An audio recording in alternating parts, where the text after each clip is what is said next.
Perfect timing. What's up, nerds? Welcome back to another episode of the Aggressively Average Angler Podcast. And we have my dad on the show today. Your Debo. fat older brother, but Dad? trying to work on being not so fat, but can't help the old part. So He looks great. He's fantastic. He's looking good. He's got his beard cleaned up. So yeah, we're hanging out with Debo's. Thank you. We're hanging out with Debo's Fishing tonight. Debo, how you been, man? What's new? What's good? I've been good, man. I took some time off. Thought I had some stuff going on that was going to be pretty serious, and I was kind of in crazy anxiety, scared of everything mode. Luckily, all that came to not be what we thought it was, the big C word that I was terrified of. And so other stuff, thank God. And so just being back to having fun and enjoying the simple things in life that we take far too much for granted. So yeah, that's a reality check for sure. So yes, happy to have you back, man. Glad that you're back in fun mode and able to enjoy things and get back at it, man. And happy to have you back on the show. I mean, I think, Chaz, what is this, 6 times, 7 times maybe on the show? The repeatingest guest of all time. Of all time. On the show. Same. You guys are always welcome on mine too. So we need to get another one planned. It's been, I don't even know when. It's been a minute. So too long. Anytime we're in for sure. Well, we're gonna be hanging out with Debo tonight, you guys, and we're talking all things fishing gear. Like, we know it's getting into the holiday season, and we do want to try to cover. We want to be respectful of everybody's budgets. We want to try and cover the price spectrum, right? So maybe you're into some higher end gear. Maybe you're looking to just save some money. Like maybe you're looking to pick up something for a nephew, a cousin, a brother, sister, whatever. You know, we want to get some ideas. And Debo, we want to pick your brain because you always got your finger on the pulse of the industry, as it were, on like what's new and what's cool that's coming out. Oftentimes we're picking up things after you do, and we're like, all right, what did Debo think about this? So we'd be interested in hearing what you've seen, what you're excited about that's coming down the pipeline, or maybe new things that you tested out. And I think we can get into a lot of that tonight. Before we do, we gotta say members only live. Next one coming up November 18th. We got first of all, I want to say thank you. There's about 140 of you guys that are now members with us. And I want to let you know, Paul and I are working behind the scenes to clean up the membership badges, and we're coming up with a new membership tier with some new awesome, cool stuff that we can provide you with. That will be ready. Paul, I'm saying it here. This is the part where I put a deadline on something. Paul, hit him with the hard P. We are gonna have that stuff ready for you by that members only live. If not, worst case scenario, we're gonna do it while we're on that live. There you go. There. By the time it ends. Hey guys, we're just working on stuff. You can join us if you want. This is literally 100%. Our members only live. It's like when we design t-shirts and stuff, we just do it during the live. It's a blast. It's a lot of fun. I like it though, because then the members get participate input. So they get to choose. Like sometimes I'll come up with 3 or 4 ideas, and then we rank them. Then we put them out there, and they get to vote. So they actually get a say in what t-shirts, decals actually hit the market and what we're going to work on. And I don't care about anybody else as much. So it's like you're the cream of the crop, the creme of the creme. And so you guys get it. I have to fire Paul now. Literally, I'll say it right here. I'll say it right here. I'm members over everybody. I care about all of you. Not as much. I love my members a little bit more. You know, it's like you guys get 36 presents at Christmas. They get 37. You know, it's they do. Absolutely. Maybe 40. Big box. We love you guys. All right, let's get into it. Let's hit the Q of the D so we can start chatting with Debo. Let's go. Well, I have a Q of the D. And this one this was good. So you can only speak in movie quotes from one movie for the rest of your time. What movie are you picking? So you're like Bumblebee from Transformers, except instead of radio transmissions, you can only speak in movie. Yeah. You only get one movie. I think Christmas Vacation has a lot to offer. It's got a lot to offer. Mm-hmm. So do washing machines. Go find your sister. Bend over and I'll show you. It literally doesn't end.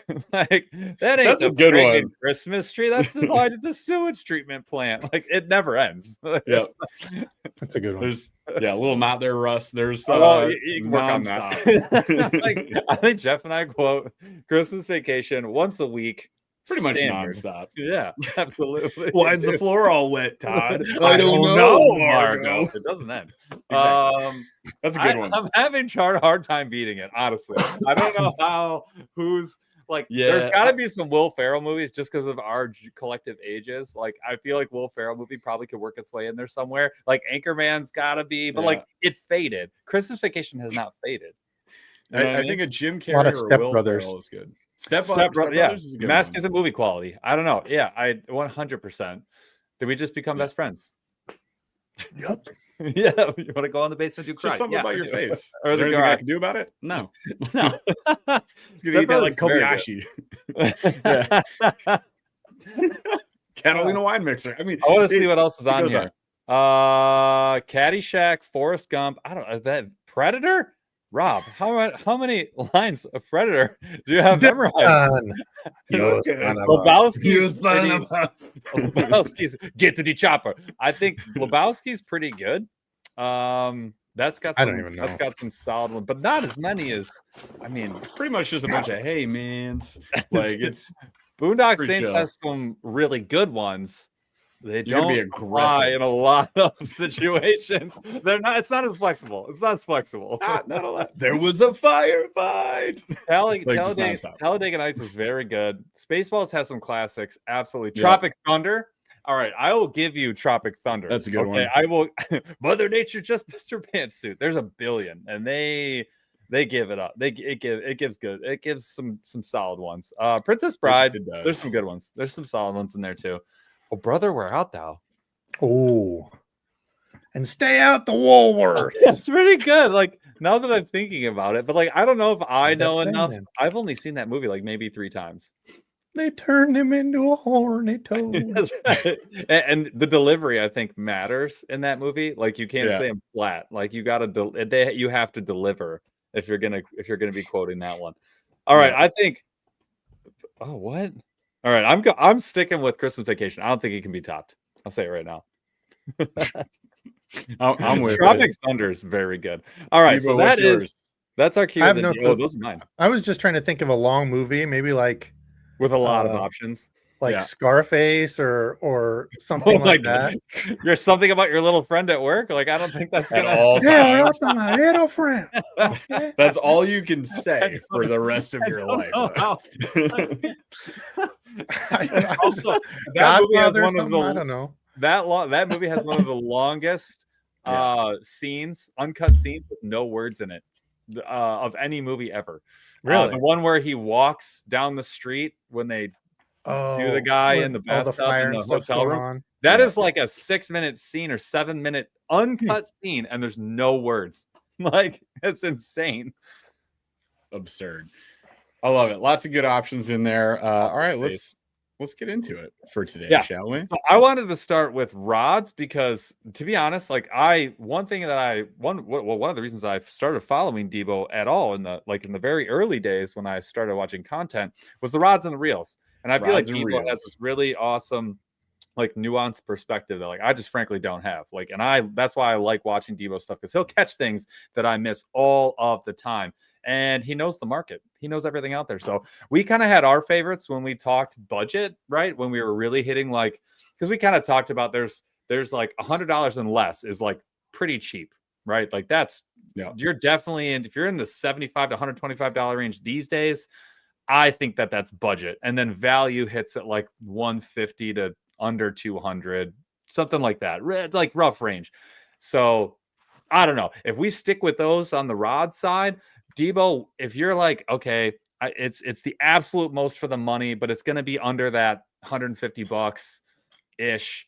What are your top 3? What ones are you thinking about? If someone DM'd you today and they wanted a recommendation, what would you be thinking? The Z2 Cashin Z2 is so high up there. Of course, I'm partnered. You guys have done some stuff with them. They sent me a bunch, but I wouldn't keep using them if they were trash because I've had other places send stuff and they just they don't make it on. I'm not going to go on it, and bash them or anything. But there's other companies that have sent me stuff, and I'm like, here's my recommendation stuff. But they're solid. They have micro guides. That's my only thing is I wish some of them didn't have the micro guides because I don't love those. Unlike the Frog Rod. Some of the others, and the real nut is that like that regular generic that I hate. But how long have I been saying it?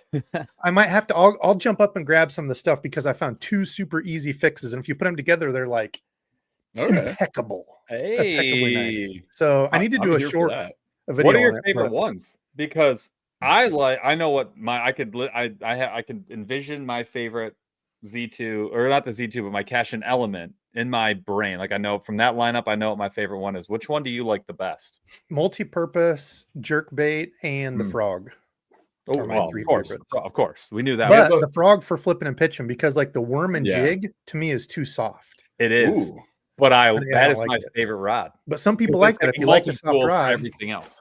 Yeah. You have that one, Paul? You have the favorite one. The worm and jig? That is my favorite one. I have used it more than any other rod. All I have is the multi-purpose for the Z2s. So I'm hoping to get my hands on more. We talked about this on the budget episode. Yeah. I'm here for them, and we're talking to Cash and trying to get the lineup so we can review them. Dude, they nailed them. They sent me a number before I started working with them and said, hey, check them out. What do you think? And yeah, they absolutely nailed it. As far as price, I'm going to have to go look at price. That's kind of like the 130 range. Sub 100. I think my 2 that I would kind of put in the same category would be the Arid X and the Arc Catalyzer. I've not used the spinning in the Arc Catalyzer, but I can tell you the casting rods have been awesome. They look cool as heck. Yeah, they're solid. So those are still, I haven't really found anything to switch those yet. I'm trying some Abu stuff, but I think for the money, because the Abu stuff went up a little bit. A lot of it. Yeah. So it's like, I think for the money, and I don't know what those have gone up to. They just had the sale on the catalyzers, 3 for $100. So $33 a piece. Steal. Oh my God. Yeah. They run that every once in a while. They're just giving them out for free. Yeah. Steal of the deal. Normally $60. Arc does a really nice job. I mean, like I've not picked up an Arc product yet and been like, ugh, gross. Yeah. I would say the only one. There was one. The reels. Yeah. The Gravity 5, not a fan. The 5, yeah. Really? No. I love that one. It's hard to get dialed in. I will say that. But once you get it, dude, skip with it. You can. Maybe it depends on what line you use with it. But once I had it dialed. No, I dialed it in. It was casting pretty good, but it got grindy like really fast. Don't worry about Paul. He's glitching right now. What the hell's going on? Don't even pay attention to Paul. He just does this sometimes. His camera's having a seizure. Don't worry about it. That's terrifying. That right there. Nope. Hate it. Hate all of that. Fix your internet. This is the worst. Oh my God. Anyways, ignore Paul. So I had a bad experience with my Gravity 5. It could have been just my reel. Good stuff, Paul. And that's the tough part when you talk about some of these is when you have so many opinions on either side of the spectrum. Is like, is there a quality issue? Is there, you know what I mean? Like, So I don't know what it was. It was an early run G5. It was like right when it came out. So I don't know if something happened there. Could be. But that said, like then we used their spinning reel. We like it a lot. It's expensive, but we liked it a lot. We used the G1. The G1, the G2. Did we use the G3, Paul? If you're able to hear with your robot ears. No. Okay. So we had the 1 to 2, the 5, and then we definitely wanted to get our hands on the 7 and 8. Cool. Bye. That's what happens eventually with Paul. He just goes no and then hangs up. What a dingus. All right. Yeah. Anyway, so it could have been just that experience. But that said, I've used the Invoker rod. Have you had the Invoker? I've only got the catalyzers. All the stuff that I had from Arc was like when they first came out, and I loved them. And then they got rid of certain things, like the Sniper was, dude, I loved that rod. And then they got rid of a whole bunch, and and I just stopped using them because I had kind of a crummy customer service experience. But it seems they've fixed that. They've kind of come around. But no, I haven't picked up anything else. Yeah. So I use the Invokers like their mid price point is like 170, something like that. I have to pull it up to confirm, but I got their Frog Rod. Dude, that thing is freaking, it's sick. Really? It was maybe my favorite Frog Rod of all time. $150. Wow. I think I did the Pro. Yeah, $150 Invoker Pro. The heavy, I think it's a Mod Fest. Is that right? Oh, it's the Tour 160. That was pretty cool. Good job, Paul. Fun times. Fun times. But yeah, the Air X looks awesome at $50. And That's then well, in the real, we hear about that all the time. Well, yeah, the Daiwa Arid we wanted to get our hands on. We just haven't purchased it yet. We picked up the Pro Rex. If I ever get it, it's some back ordered somewhere in a warehouse. I have no idea. It's currently MIA. I don't have it. Yeah, and we picked up the new Daiwa, the Tatula rods that won the freshwater. What do you think? Dude, I got mine. Paul doesn't have his yet, but we got him a spinning. What did we get? The 7 medium light. Medium light. So we don't have that yet. We don't have the Pro Rex yet, but I did get the 7.3 medium heavy, which is like a big worm rod basically. Yeah. And I was fishing chatterbaits on it the other day, and it was fantastic. Dude, they weren't eating worms; they were eating chatterbaits. So I was like, "Well, whatever. I want to use my new stuff." And agreed. Like when we start talking about a little bit higher price, like over the elements, I don't know what the Cadens are probably now more expensive than I would put, because they used to be 170. But the Cadens line, I haven't used. I've got, I think, 5 or 6 of those that I bought. Yeah, still 90 every single one. And then those Tatula rods. I got the frog rod, and I tried it for frog, and I'm like, this is really good. But I got other stuff I can use for frog, and I'm like, it feels like it would be a good like jig, like you were saying, Texas rig rod, dude. Yeah, love it. The only thing is the absolute arse crap reel nut that they put on. What is the deal with that? On the new one? On the new one? Yeah. Dude, the old ones were cork and they were smooth. Amazing. Yep. You hate it because it's sharp edged? Yeah, because it's sharp edged. It bothered me too. I was like, here, I'll go. I forgot about that. Yeah, it's crazy. I personally, I get pretty mad when they don't just, if you're gonna go cheap, just go with the little carbon wrap version, the smooth cylinder one. It's not a cheap one though. It's like a fancy. But I feel like it's not on metal. Expensive rod. No. The one they have is custom. I'm saying if you're gonna go cheap, like if you're gonna go with a budget option on Cashin, we're talking about on any of them. Yeah, like if you want a cheaper one. Don't use that crappy one that Cashin uses. Use the smooth cylinder one that has a little carbon sticker on it, and it's like it's very comfortable. It holds up really well. It's on a bunch of cheaper rods, and I'm like, just give me that. That's the most comfortable one out there. I don't like cork as much as that one. I like that one the best. Okay, so here's the first fix: silicone tape. I had never even heard of this stuff, but it's like a stretchy. I don't have. Well, actually, here, hold on. I'll do a. It's like electrical tape, but like hyper soft. Yeah. I wonder if he heats it up or anything, or just wraps it. Interesting way to find out. He's gonna do it right now. Fixing on the live. On the bench, baby. Okay. Welcome to the workbench, Debo's workbench. Hello, guys. So here's the real nut that we're talking about. Just the regular, and it's not horrible. Like the old ones used to be sharper. Standard. And they're more trimmed out. This one's at least flat, like the whole like a cylinder. Yeah. Yeah, it's not horrible, but when you lay your finger there, it's not the most comfortable. So if you take some of this stuff and cut a little piece off, it's like kind of stretchy. I don't know what it's like electrical tape, but it's like hyper soft. Yeah, hyper soft, and it's not like sticky to stuff. So it doesn't actually like you couldn't stick it to paper or anything. It sticks to itself. But it's like this rubbery. Yeah, I don't know. I don't know if this is used in like electrical stuff or plumbing. I have no idea. But somebody told me about this because I wanted to use this shrink stuff on it, which was the second part. But if you get some of this, and then put this on, and then you can see it's kind of stretchy. Mm-hmm. So you just stretch it, hold it on there, and it sticks to itself. So you put it on real tight. And this isn't nice and smooth, but you put it on there real tight and then trim it, and it's completely smooth. And then if you want to take it the second step, is to get some, I don't know where I put it. Oh, here. Get some on Amazon. It's like $10, $9 for this thing. Yep. It's shrink tubing stuff. I think it was 30 millimeter is what I got. Mm-hmm. And then put it over this, because if you do just this stuff, after a little while, it like after you shrink it to it, and it just pulls off like a cap. Yeah. But if you put this stuff under it, it kind of sticks to that. And I suppose you could glue it too. But that silicone tape that's legit. You just got to trim it to fit the size of that, so you can still screw and unscrew it. That's solid. So I've used that shrink wrap stuff. I think it came in like a subscription box back in the day, Paul. I don't know if you remember. I think it was called AccuCull. and I put it on my Bass X rod. I think I put it on a couple of rods that had like the cork that was like wearing out. Getting a little funky. Because I don't take care of my stuff because I'm a child apparently. But yeah, but that stuff's pretty wild. You just heat it up and it just shrinks right up to the rod. Yeah. Can't say I love it, but used it. It was interesting. But that's a cool fix for the lock nut. Yeah. It makes it comfy as.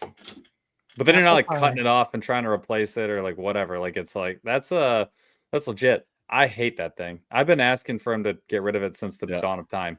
Yeah, it's not horrible like some of them. Like I've got a dial. I got a used. I don't remember what it was. A Steez, but like an old one that I thought, ooh, this would be a fun rod. Yeah, dude, it's like Knuckle Grinder 8000 with 17 million sharp edges on it. Oh no. Yeah, I'm like, for an expensive sandblast that sucker. The worst thing I've ever held. Yeah, Jason Reeder, when we were talking about the shrink wrap stuff, that's exactly what you can do. So if you need grip, if you got like a slippery foam on some cheaper rods, you could definitely add this, and it does add some grip. Or if you want to just cover up nasty cork handles, you can do that too. Who's saying put on your paddle? Oh yeah, you can do. I put it on anything, man. Yeah, sure. Heat it up, shrink it up, you're good to go. Nice. All right, I'm in. So yeah, why not? Aired. Element Z2 banging. What was the other one? I already forgot. Oh, the catalyzer, right?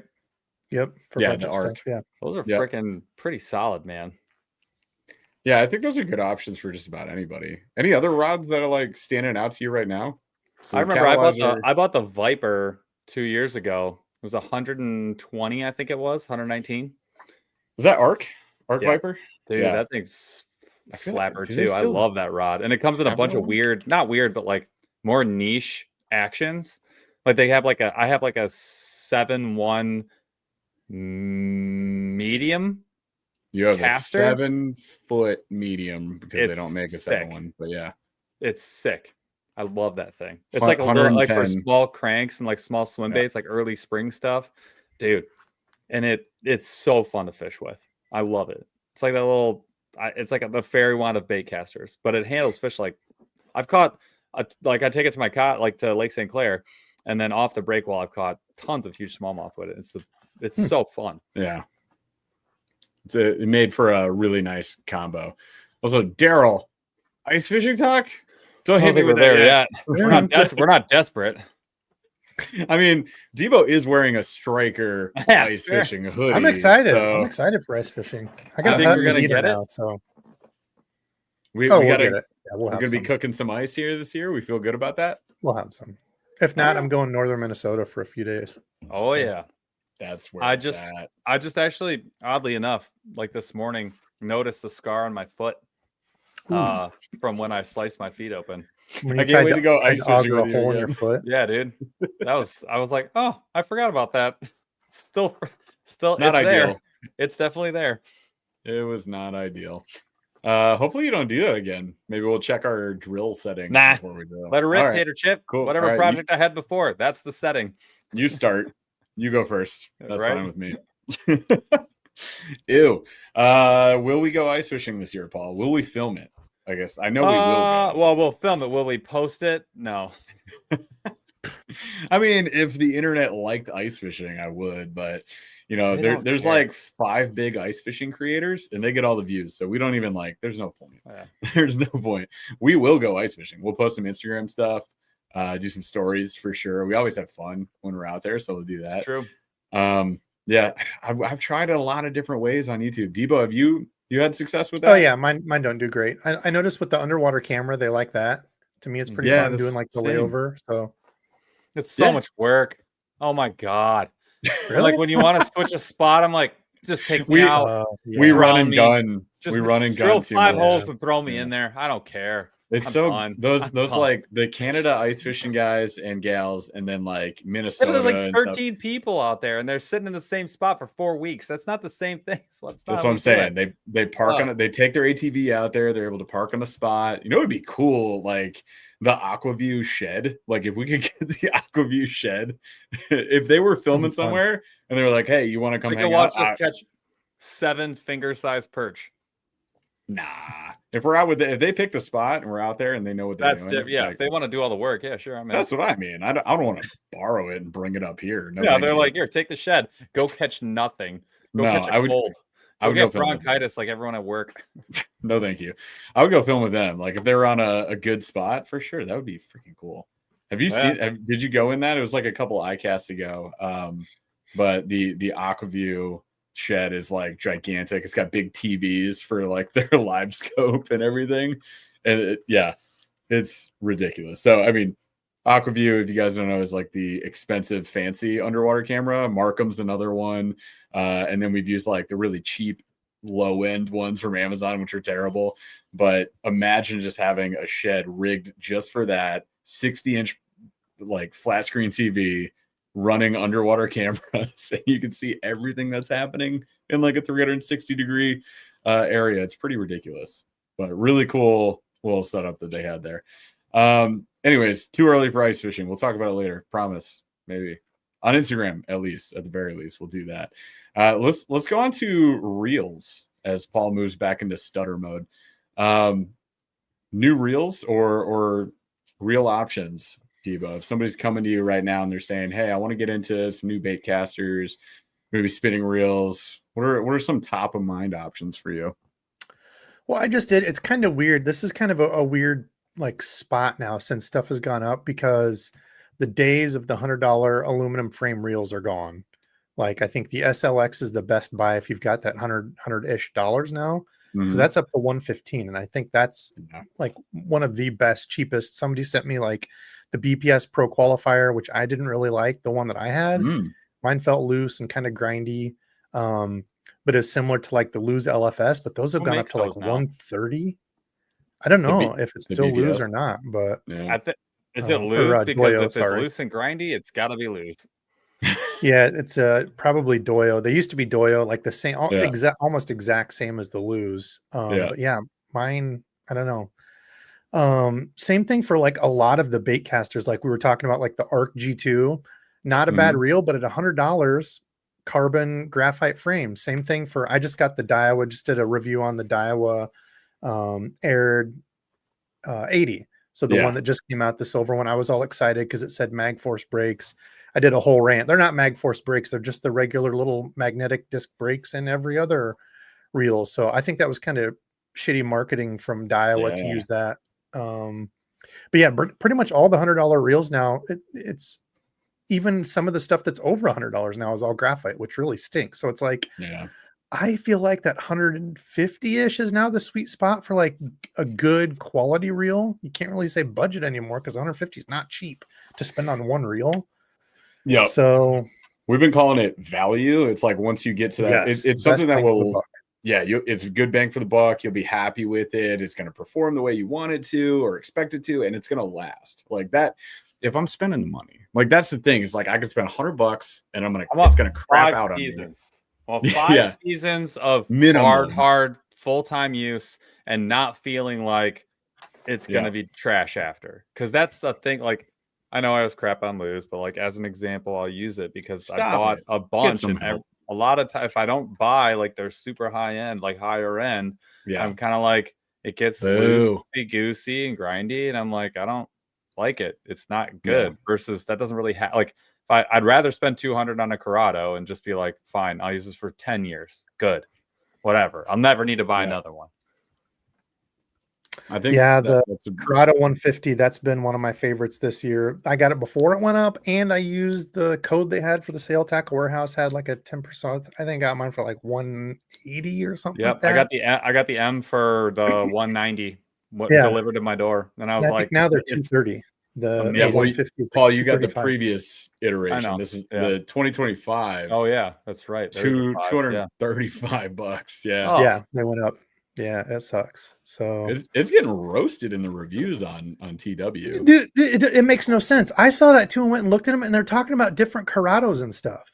I don't understand what the hell It's really hard to differentiate. They name them all the same. They all look the same. Like But what Corrado was bad? The Corrado and the Corrado are both Fair. super solid reels. That's but why if you spent 200 and now you think they're 240, or you bought 175 and you thought they're 240 now, sure, but that's not what they're getting. I agree, it's weird, but it is also like, even with like some of the Abu Garcia stuff, it's like hard to figure out like which version of the Revo are we talking about. There's like they put a number after there. This is the 5, the 4, the 3, like Gen 5, like Gen 6. Shut up, you're not Glock. Like we don't it's like need, an iPhone. Just change it. Like, what are we doing? Yeah, that's one I've liked so far is the Max 5. Speaking of, I don't remember which one because there's 17 different Max 5s, but it's the cheapest one. It's like $60. What did you guys? I don't know if I've ever asked you this. What did you think of the Max X before? Did you use that one with like the red handles? Not the red. We did. We had it's big. It's really big and heavy. That was the only thing, is I thought it was big and heavy. I liked the. We didn't get the Max X, Paul. It's the black one with the red handles. Yeah, no, we had a cheaper one than that. We got like the one that you got at Walmart that has like the plastic clamshell. The Max X is different. We never got that. But I thought that was a really good one. It was normally $50 and you could get it on sale. Oh, actually, isn't that the one we got? It was $50. No. The Max X is $60, and no, we didn't get that. I have it in the basement. It's a different one. Yeah. I thought that was a really good budget buy. And then Spro has, I don't remember what it's called, Vortex or something. Normally $100 reel, but they do these like super sales for like $33. Okay, so it clearly they have a gigantic profit margin on this thing. But what is it? And who's making it? Because the issue I have with Spros, I don't know anything about how they're being made or where they're being made. I have no clue. I'm sure it's just a Doyle OEM. That's what I'm saying. Chinese reel. I can't. But for $30, what are you talking about, dude? You can get monster truck tires on your reel. Dude, those are awful. The other ones on the Jason Christie one, though, I want to try that reel. Well, yeah, those handles look superb. But I'm not spending $270. That's like, where do they get off? Where do they get off? Coming in at $270. They look Doyle. That looks just like a loose frame. I would imagine that's exactly the same. Yeah, so this is 114, crazy overpriced. Go down. That's a graphite frame, right?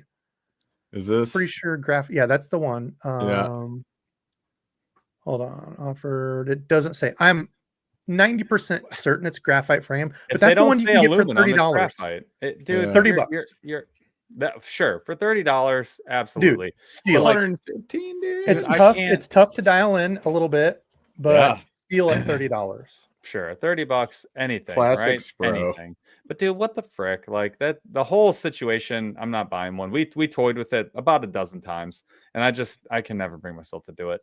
No, man, they have them all out on the display at iCast. We went there, we played with them. I was like, I would never buy this. Every year I go, because I see the price tag on it, and I'm like, what are we talking about? I can't. Oh yeah, Mike, I was talking to. He's in the comments. He was one saying he had a hard time getting it dialed in too. Fair enough. And it was that happens. All right, quick break for cheers to Stinky River Tom. Thanks for the super chat, my friend. Debo, you getting on any muskie this fall?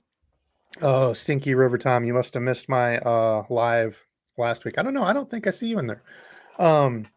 But last weekend I went out with my buddy Chris on the kayaks, and I was testing out the new Berkeley chop block or whatever. They're soft. Oh yeah. Swim bait. Glide, big glide. Dude, it is sick as hell. And I was thinking, buying some now. Huh? All right.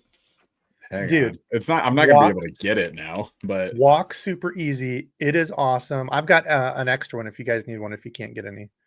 Oh yeah, they've got some. But anyway, they do have it. Gigantic muskie came out. It had to have been close to a 40-inch. T-boned it. I got 2 handle turns in and threw 17-pound fluoro. And then it was jumping next to me trying to throw it. And I was like, now, did it get cut or did it break off at the knot? Like, did you get the plink? Oh, no, just sliced it. It was frayed when I got it back. Yeah. And it was a loop knot too. So it was cut down at the bottom, like right by the head. Not everything was still intact. But I was throwing the chrome, gizzard chrome or whatever. Yeah. Dude, it was an absolute monster. It come out and I just saw a head wolf it. And like, I about pissed my pants because I am not a glide bait guy. Yeah. Oh, dude. Did you imagine? Like, that one. That's when I was throwing. Dude, I'm here for this. Paul, what color do we want? God. 6, 8, or 10? 8-inch. I'm going 8-inch. I'm probably going 8-inch. All right. And then, what are my options? But yeah, dude, walk super easy. Looks really good in the water. I mean, that's a killer. I think they did. And dude, with the stinger setup that they got on the bottom of it. Yeah, I like that. I think they absolutely killed it. And it's got the metal thing that holds the front treble. I think they killed it. You can shit on Berkeley if you want, or crap on Berkeley. $25 hard to $25. No, $25 hard. MF Gill, the shell cracker. I mean, that's cool, but no. I never went to the raw. No. Raw, I've never had any. That's cool. With. I like that. That's a good fall color, eh? It's like a thread fin. Yeah, that's pretty solid. Like darker. Chad's solid. Chrome gizzard, pretty solid. I don't know if I would throw that first off, but I like that one. What's that? The hitch and burnt bone are pretty good. Hitch burnt bone is the one. I think. I feel like you want a burnt bone. I was gonna say that. I almost said it. You did.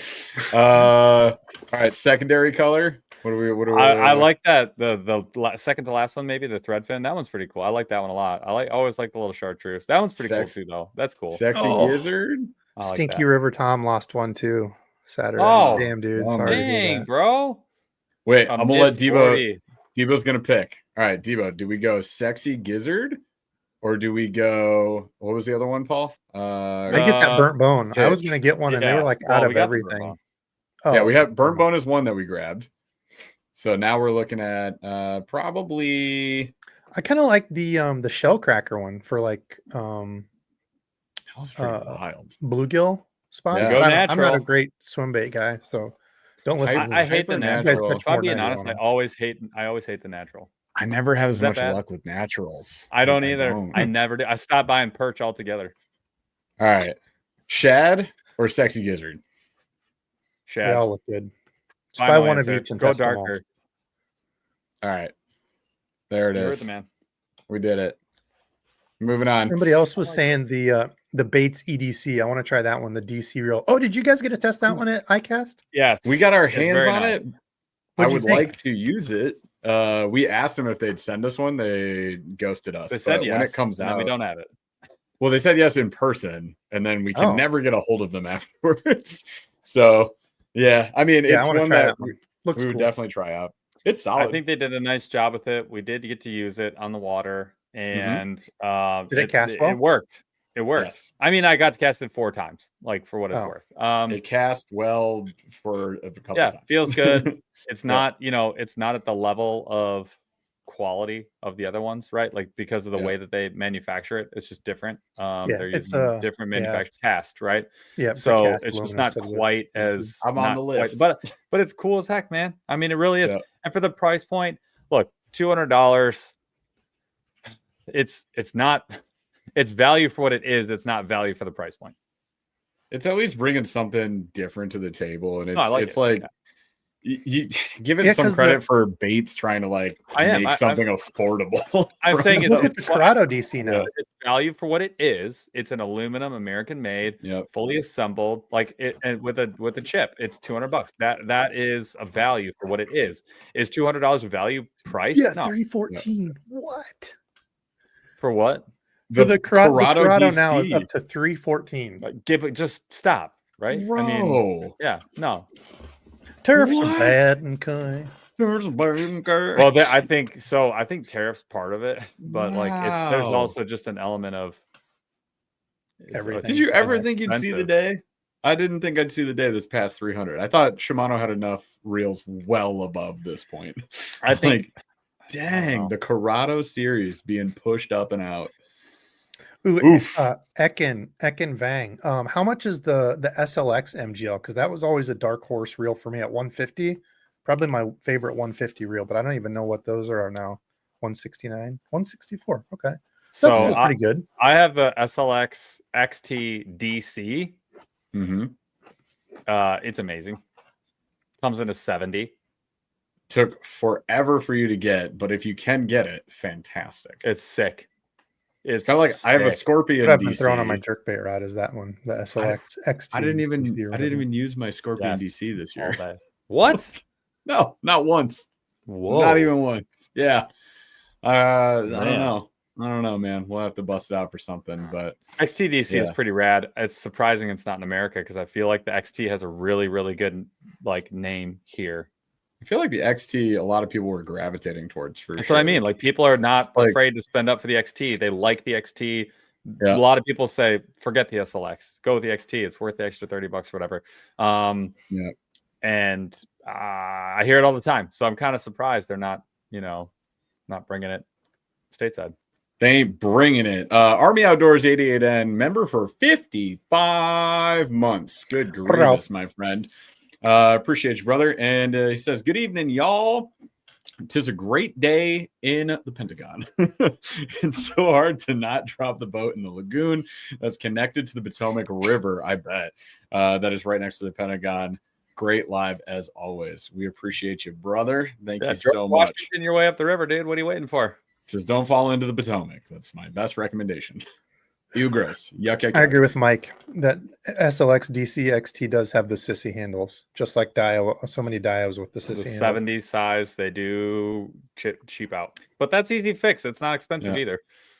Gomexus or other brands, whatever you want to go with. get a new handle. But it is something you have to then buy right after you bought the reel, and I get the frustration for sure. 100%. Yeah. You're like, I like the reel, I like how it performs. I kind of wish these handles were bigger. Now I have to spend 50, 60 bucks. Dainty Japanese fingers for this. Yeah. Whoa. Like you want, like the American reels all have the beefy freaking. They always sometimes monster truck tires, Yeah. Sometimes you just go ahead and add that. Like, I get it. All right. I still love it.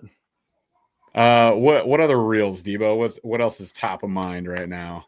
Should we just go like new? They never do a good job with they're like, here's 4 reels. What do you think?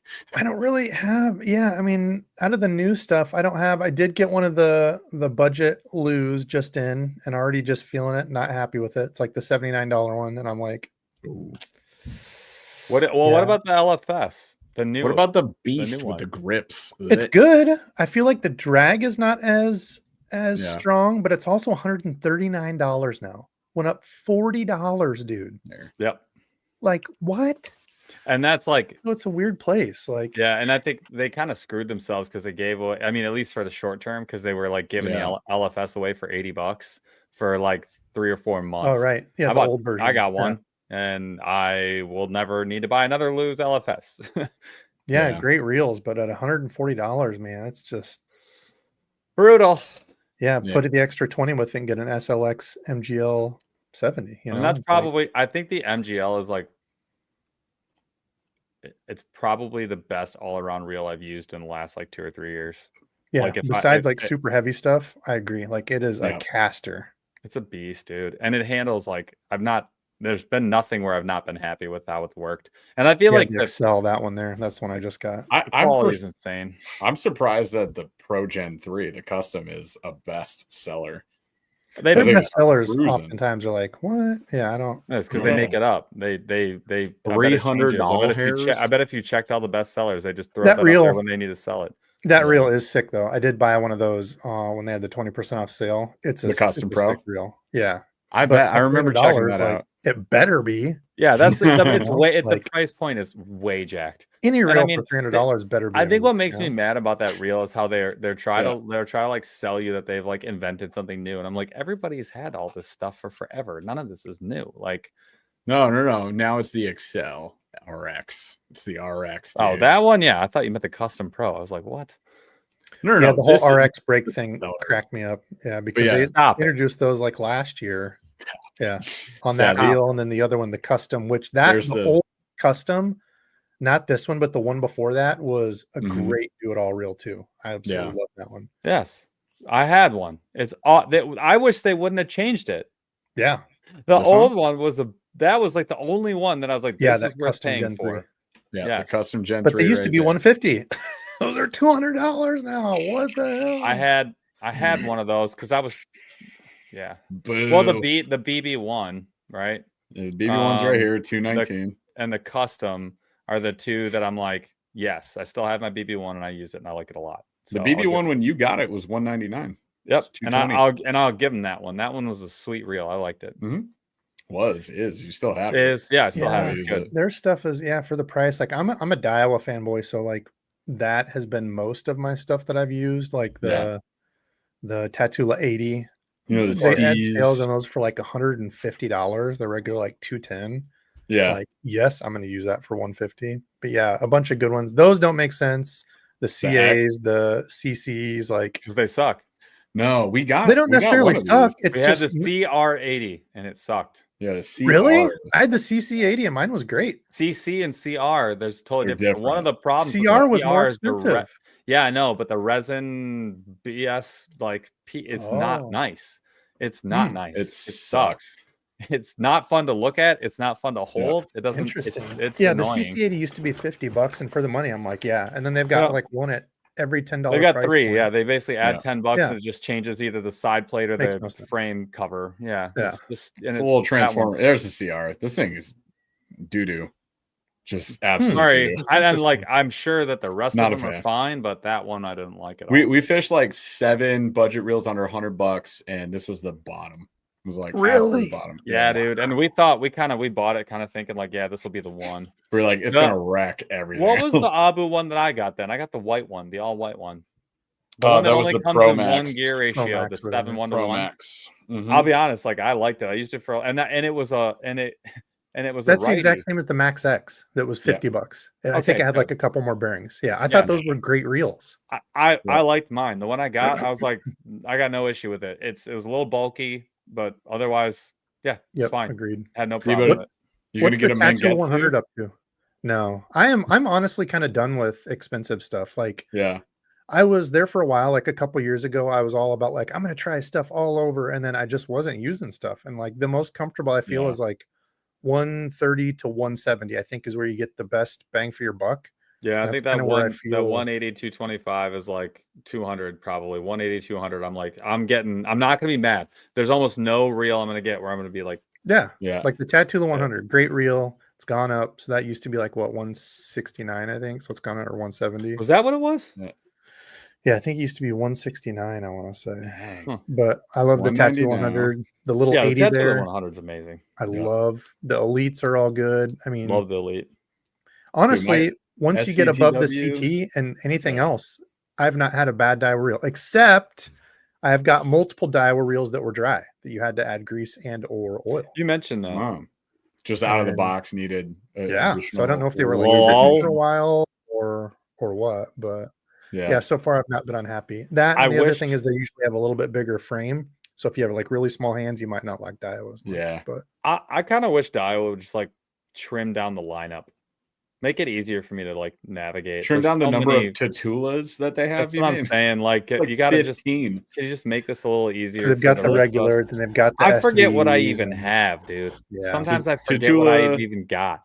These are different from these ones. Well, for a while I thought I was fishing Elite and it was a CT the whole time, and I was like, wait a minute, what is this? CT, like, Elite, 80, 100. Like it's impossible. How are you supposed to? Do you think Shimano's bad? This is brutal.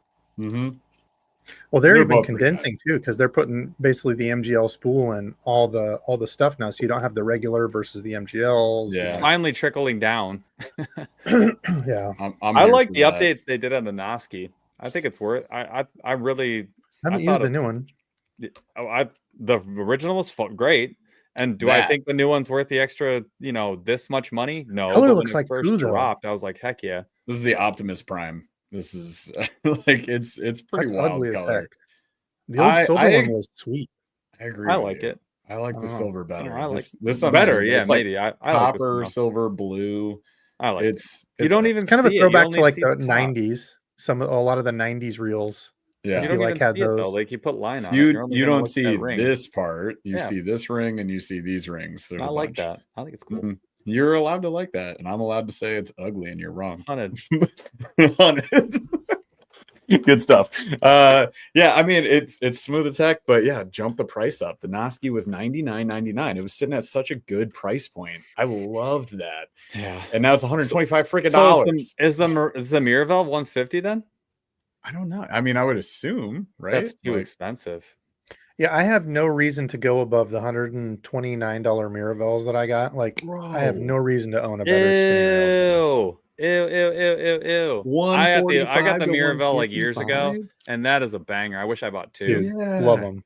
I friggin' love this. And people like poo-pooed me for forever. Like, you shouldn't spend the extra $20 or $10. Like, you're out of your mind. It was worth every penny. This thing's a get a Stratic or whatever. If you're I'm like, shut up. This is great. Just get a Vanford. I love this reel. I just want to actually. What are Vanfords? Is that the one that I? Is that the one I lost, Jeff? Is that the one I lost? No, I lost. Not a Stella. What did I lose? You lost a Stratic. Yeah, Ouch. you lost it. I still have mine. Big ouchie poo on that one. Sucks to suck. See, that looks cool. I like the looks on that. Just the clean silver gray. I got this for $209. Just buy the old one. It was $210. Awesome. Yeah, buy the old one. Dang, dude. Yeah, I have an FM. That's what I got. Like, jeez, dude. These friggin' prices, you guys. That's brutal. There's no need. No, I love it, and like casting it is ridiculous, but I have a ton of fun with my skeet reefs for $100. Dude, that's what I'm saying. That's like my go-to beat 'em up reel, dude. I feel like though, if you're used to that, like, unless you're already sort of like a bougie and you don't care about the price, like if you actually care about the price and you just want a nice reel, I do still think Miravel is like such a nice, the Noski, really nice. You still get the vibes of like a really high-end reel, and I feel like it feels really good. And I enjoy finesse. Like, that's the way of fishing that I like. I use it all the time. Drop shot and dream, and I like that. That thing's pretty sweet. Yeah. See, that's how I felt with. How did you guys like the Regal, the Daiwa Regal that I traded you guys? I love that Regal. Yeah, that was my beat up like everyday reel to use. Yeah, I beat it up further. I put it on I was drop shotting with it. Actually, the Fuego. I feel like the Fuego for workhorse though is hard to beat too. Like, I really like the Fuego. Solid reel. But I didn't get the new ones, but I have one of the older ones. I never had an 110, 120. Yeah, 110 base. Oh man, I got that for like 90 everywhere. 109 at least. That's still really good. That thing's a banger, dude. That's a really solid, and it's durable. Like, I don't worry about beating it up a little bit. But I mean, price or not, I really image not found. Image not found. Have you ever seen this on TW? Yeah, it's got the same interconnection I do. I've never seen this on TW. That's freaking wild. It's back. Oh, we're back. Dude, the color on it, I love it. $80, dude. That's 80 pretty insane, honestly. That's a 1998 Civic getting ready to race with spoon engines. Yeah, and tubes. It's so freaking smooth. I love this reel. Yeah, it's awesome. The wire for the bail. That's the thing. It's so thin. I mean, it looks good and all that, but like, I am a Neanderthal, and I do. That's why I like the Fuego. That's why I like the Skeet Reese. I know we don't all love casking, but the Skeet Reese has got a freaking steel cable for a bulky bail. Boy. It is a monster, but yeah, Fuego, so nice. Hard not to go to, and so if you were gonna, it's an interesting question. Somebody who was on the show earlier was asking, kind of, if you were gonna bump up a little bit, right, and you're gonna go that like 125 ish. And I was like, don't go higher, just go Noski, like the new one. Like, if you like the look of it, right, or whatever. Yeah. But like, performance wise, I thought some of the additions were actually worth the money, like the line twist thing at the point, extra grabby boy. Cool. I liked some of the additions, and I was like, bro, that's pretty cool. Like, that's worth the money for me. I thought at the time seeing it. So I guess the question is, where do you guys go if you were like, that 130 range is weird now, especially with all the new pricing that's coming out because of tariff and all that. Where should people look at that price point for spinning reels? Because most of the time they just push you to 200. Yeah. A lot of these companies will just push you to 200 instead of giving you the 180, the 140 or whatever. Yeah, I think there's no point. Yeah, I mean, like the Noski there, or however you pronounce it, super solid reel for $100 now, like 120. But like you said, I haven't even got my hands on this one. So if the upgrades are worth it, I mean, boom, Fuego, like that's where I'm like, Fuego. I would just tell people, either feel like you saved money in the Fuego or go to the Miravel if you want to be a fancy guy. That's what I would tell a lot of people, honestly. I would have to get my hands on one of the two. Like, if you like the Skeet Reese or the Fuego or whatever, that $100 price point, those are the kind of two that are. It's hard to beat $100. I feel like I would want to use this before I continue to recommend the Miravel, because I don't know what upgrades they made to that, but this is the line twist fin that they were talking about. They don't really show it at all in any of these It's hard to see. It's almost impossible. Yeah, but it's supposed to prevent that. Like it pinches the line as it goes around that bail right there. So the line doesn't come out and should prevent wind knots and line twists, right? So that's the idea. I haven't used it for any period of time, so I don't know. But that's one of the biggest upgrades, I guess I would say. I liked it on that. Yeah, it looked pretty. But even solid, the old one, smooth. if you can get the old one's. It was great. Awesome. Yeah, I love that. Good. I still have mine. Yeah. What about rig setup? This is one of my questions. Was that my next question? AAA OG Nerd Hype Man brought it up. The DeBurley boy himself said the Fluger, the Presidente. So the President XT.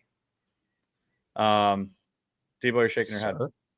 Yeah, I'm not the guy to ask on the Fluger President. A lot of people loved him, but I bought two and both of them crapped out. And then I tried calling Fluger and they wouldn't return them, and because it was a Gander Mountain thing. And yes, so yeah, not the good experience with those, but everybody loves them. So I mean, I feel like they have to have something going. I was probably one of those that got the one-offs. I got Jeff and I got the new one. I liked it quite a bit, and I like the look of it. I think is awesome. I think they did a nice job, and I think it'll hold up for a long time. It's kind of like that clean classic, black, silver, super dark blue, right? I liked it, and I used the bait caster for like gravity bait flipping, and so I used it pretty heavy for like one full season, and I was pretty happy with the bait caster too. So. I don't know. I had a good experience, but I didn't have to pay for it, so that's part of it too. Like if you're not paying for it, it kind of changes things. But I did, and I like the rod too. Like it wasn't like the best rod ever, but I got a light of the XT, and I was like, at the time when the combo came out, I was like, a little overpriced, but it was pretty rad. That's a rod I completely forgot I need to do a review on. Is the Fenwick Eagle. I think they went up to 109. Dude, those rods are sick, right? Am I wrong? For the money as well. Yeah, so I bought the Eagle as well, and I think I bought the Eagle Elite. I got the $100 one, but I think they went up to 110, I want to say. It was awesome. Damn, nope. They went up more than that. 120, Oh God. Combo 200. There you go, right there. The XT. That's $200 for the XT total? 120 and up. Yes. This is the no combo. way. Yeah. What? Lefty or righty, 7-foot, medium, heavy, fast. Bro, that is. I don't know what the reel is. Oh, it's got to be the XT. The reel is 6.5 to 1. But I mean, I guess it matches everything else. Like the Eagle, I feel like with everything going up, it's not really. I mean, besides the price that we see sucks, but I mean, I feel like it competes there with. Like the cash in element, price? Like a lot of those, if you don't have one in the cash in, or if you don't like the micro guides or something, I think this is a really comparable rod. They did a good job on it. You think so? Which one are you looking at? I thought so. You didn't? I wouldn't take it over the element. Well, I'm not saying that. There's certain things I like the element for, but I think if you don't like the micro guides, like if you go braid to a leader and stuff, the micro guides are just crap. If you want to try. The doggy doo-doo. Yeah. 100%. So like with the cork and everything, I thought they did a good deal on that one. But I liked mine a lot. I had the Elite. I used it for a season. I actually put the LFS on it. That was like Jeff and I kind of had this like little competition of like who could build the best budget combo, like get the absolute most for the dollar. And Jeff went tattoo. You cheated though. The Fenwick? I cheated, but even at the price, I was only like $10 more than Jeff at retail. Nah, he cheated. Oh, okay. Everybody should. I never quoted like the free price that I got it at because it was like $30 cheaper than it was supposed to be. You said, even if I'm better than you. Even adding the $30 at MSRP, I was like, dude, which one did you get? Combo. I got the Fenwick, the Eagle, and I think it was the Elite. Casting. Yeah, the Elite. I think so. Where? Well, it's hard for me to see. All I see is these. None of these say Elite. Yeah, I think that's what he's talking about. It's just the regular Eagle. Yeah, dude. Yeah. This. Solid rod. I liked it. It was very, very solid. No issues with it whatsoever. And I thought I did the locking nut. I really don't like those when they're cork as much. Those will break. Thick. Yeah, if that gets wet and over time, that cork as you tighten it or untighten it, it will at some point break.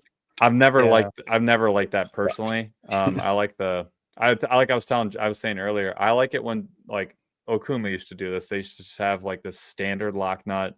It was like just a perfect cylinder shape, rounded at the top. It had like a carbon fiber sort of piece on it. And I see them on rods, like Halo uses them. A bunch of people use them. And Kistler's got the best. And they're just Kistler's rod nuts, the best. It's like foam. Kistler's nuts are the best, we're saying? Dude, I'm all over Kistler's nuts. Kistler KLX, those rods. You guys heard it today.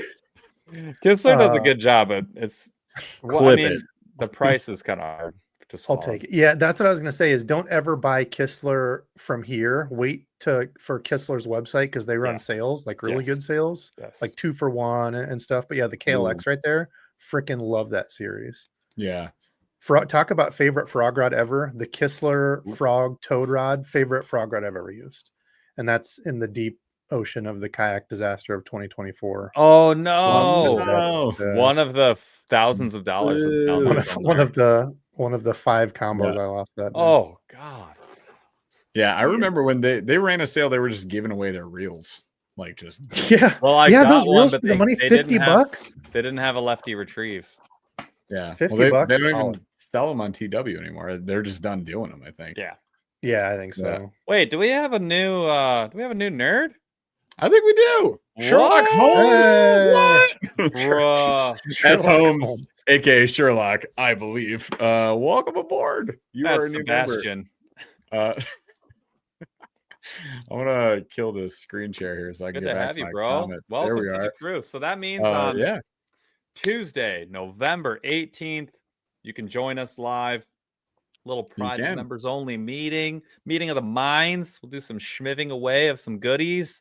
We'll have a lot of fun. You get the behind the scenes, behind the curtain, and we have a lot of fun on those. They're a good time. So be there or be sad or be square, whichever. Do we want to talk about lures? Because we talk about rods and reels to absolute death. We could talk about lures, and I was thinking just like lure companies in general. Like who are your go-tos when you're like, I ain't got it. I just bought new tires on my truck, so I'm giving up on life this month. Whatever, right? Stuff happens, right? And then you still gotta get worms, right? You still gotta fish. So it's like when you know you're searching for a budget, what are you doing? Where are you going? I feel like Yum and Zoom would probably be like my 2 thoughts. We said the same thing. They were high on our list. Zoom, the one thing I'll say about Zoom, I feel like the Yum Dinger holds up better than some of like for instance, the Zoom Fluke. I feel like the Zoom Fluke, it's getting shredded. Yum's Fluke is trash though. So like, don't love that one. Fluke, don't love it. The breakaway shad, they don't have a good Fluke. I wish I'm going Z-Man all day. Z-Man to me, I feel like is peak value, and I know you don't get the count. But they don't die, bro. They don't die. They don't. But I love the sink rate of a super salty Fluke. Like, it is absolutely hands down my go. You could always just get the Z2. The Z2 doesn't sink as fast, not even close, but it does actually sink, which the other Z-Mans don't. Yeah, and I just picked up Z2s on the bargain bin special from 2000. They're freaking great. They're so good. I love them. Yeah. Have you guys seen this? What can someone explain to me what putting a blade on the end? Dude, there's got a chain in the middle. That's just like when Mans did the Springer worm with the spring inside of it. This is the Hide Up chain worm, and it's $15. Oh, that's because it's JDM innovation. It's a 2-pack. You can't tell me. I'm sorry. Like JDM innovation. You're telling me JDM does not. You're telling me JDM is not innovative. Oh, on some things, yeah. Innovative. Some things it's completely BS. The price is innovating my wallet. Fair. I'll give you that. With the Inri, the Inu or Inri or whatever. Whenever I question any sort of JDM thing, people say, "Well, they innovated and did it first, so it's going to be more." Fair. I'm like, that's fair. I can't argue with that. Yes, for sure. The Koik, I can't. The Koik is insanely like stuff like that. Still makes me mad. Doesn't matter how good the bait is because a lot of them are good. They're just insane price. But you got to give it to the JDM crew. Like it's every time you turn around, it's someone else's favorite bait and it's a tournament winning bait and they're banging. And then 6 weeks later, everyone in the US is like, look what we came up with. It's not even close. Look what we came up with. Dude, we're an embarrassment in that department, really. Yeah, you would think it'd be the other way around. That's what people think it was. That's what they expect, and then China just copies everything, right? Japan. Yeah, but the thing is, though, they do copy a lot of our stuff that comes big over here first. Sure. Like look at the chatterbaits, all the stuff that's come off that, and some spinnerbait things. Jackal did a bunch of those. Yeah, no, I got you. I'm not saying they don't. The volume though of differentiation is heavily in Japan's favor. Yeah, heavily. $22. Holy crap! That's insane, and no one can tell me different. And I know DeBurley's already pissed, bro. I know it catches. I'm not saying it doesn't. I'm not saying it doesn't. I don't. But I could buy. Pump the brakes. 40 flukes for the price of one of these. Okay. Listen, I hear you, but you're wrong because OSP Sakura dice $20 for a 4 count. Yeah, I think it's 4, right? Yeah, I think it's 4 count. That's 3. It's 3 now. Oh, this is the Magnum dice. This is bigger. That's why 3. Anyway, are you okay? Oh no! Somebody hit him and his fuzzy dice. His liver just exploded. Just straight in the dice. God, that's. Well, I mean, like, and like when people say fishing is supposed to be fun, I think that they make a really good case here. You can't be a chatterbait fisherman on a budget, bro. Like, if you're going for the Evo, what are we doing here? And like that's why. Look, when it comes to baits, like this is. Go ahead. That's the good thing about you can make that patent coming off. That's the good thing about when we start to talk about this. That's the exact argument that you have to bring up. And I know you guys have done it too, is that's capitalism. And there is a good part to being able to copy some of this stuff because like hags, if you're looking for a good cheap hags chatterbait, I don't know if you guys have tried those. They sent me a number of them to try out. Hags. Banging. So, and I think they're like $6. Yep. So at least there's options, because that's the bad thing that people don't understand. If people that cry about that stuff that, they made it first, they should be the only one. That would mean still at this time, there would be one ribbon tail worm and it would be $600 for a pack of 5, I totally so and I think that is a great point. And we've made that point. There's not one side to that argument. Yeah, I agree. Fully but agree. I agree. It's shitty when they just completely copy it and they're like, well, I just wanted to say the argument is not. I don't care what anybody says. The Berkeley, it really is more about the way that they do it. It's more about the way that they do it. Like even the final copy. Why did you have to be so tongue in cheek about it? Like just launch it. Call it what. Just be fine with being what you are. Don't make it seem like you invented the thing and sell it with a pro. And make the pro go out there saying we did it in a lab. We're all about the science of the strike. Triple down. Out of here. Don't sound like I'm not an idiot. Like that's ridiculous. I agree. Yeah, do it like missile baits. John hit up because like that's their number one selling. I had him on a while back, and I couldn't believe the no, that whole different story. But the nothing bad to it, just different story what I was talking about. But the hell's it called? That the chatterbait trailer. No, the Spunk Shed. The Hog Farmer Spunk Shed. Yes. They wanted colors in it and they loved what they did. So they collaborated with them and did the Missile Baits colors. And those gave them credit. They share the revenue of it. Like team up like fine. That. That's great. Or RoboWorm. They teamed up with Missile Baits, teamed up with RoboWorm. Same thing. I totally agree with you. I do think do it that way. Do it the right way. Like credit where credit's due. And realistically, like why do does it actually help you to put somebody like I think about like the more expensive glide bait guys? You can put a glide bait company on a business in a millisecond. In a millisecond, these hand pour guys making these silicone baits, in one bait release, you could wipe out 3 people's businesses. What does that really help you? They already freaking made, copying the damn thing. Like, what are we doing? Yeah. I mean, I don't know. That's a personal thing because there are both sides to it. So I totally get that. But this kind of goes back to like when you got to think about when you think about companies, like they all have a different way of doing things, right? Like I think about the working man swim jig, and I'm like, that Beast Coast does it right. Like Beast Coast released a very, very high quality product, and when like they get a savings, like because they change the way they make it, they pass it on to you. You cannot get more value out of a jig company. My personal opinion. I don't think you're gonna get more value. Common Spaceman. Out of than you can out of Beast Coast. That hybrid jig being like $7 or $8 is anyone else would charge you $11 for that jig. Tungsten custom head that they make on their own, and it's I think the baby dozer's like 7, 8. It's crazy. 6 or 7. 6, 7. That like no, everyone else would just charge you more. They would just charge you more. They would, well, there's a feather in it, charge them an extra $2. So I think there are some companies that are willing to give you value and ones that aren't. So I think Z-Man, they're willing to give you value. I feel like $5.50 for a pack of TRDs is a crazy value. Dude, imagine it in creating like one of the original Invincible baits. And you're like, we could make a lot of money. Sell it for less. Like we could also make it affordable and then it lasts forever. And then don't raise the price every other year. So dumb. What if the butterfly effect? Just think about they made those and they didn't know about the plastic stuff that they just threw it in with others and it melted. They're like, oh, this will never sell. It's a bad idea. This will never sell. Yeah. Let's never make this. And then Z-Man doesn't exist. No. Yeah, I think like just think of the stuff like that that's been invented. Just leave it in the original package. I think like Z-Man, Beast Coast is really high for me, obviously. Battle Yum, Yum and Zoom, absolutely.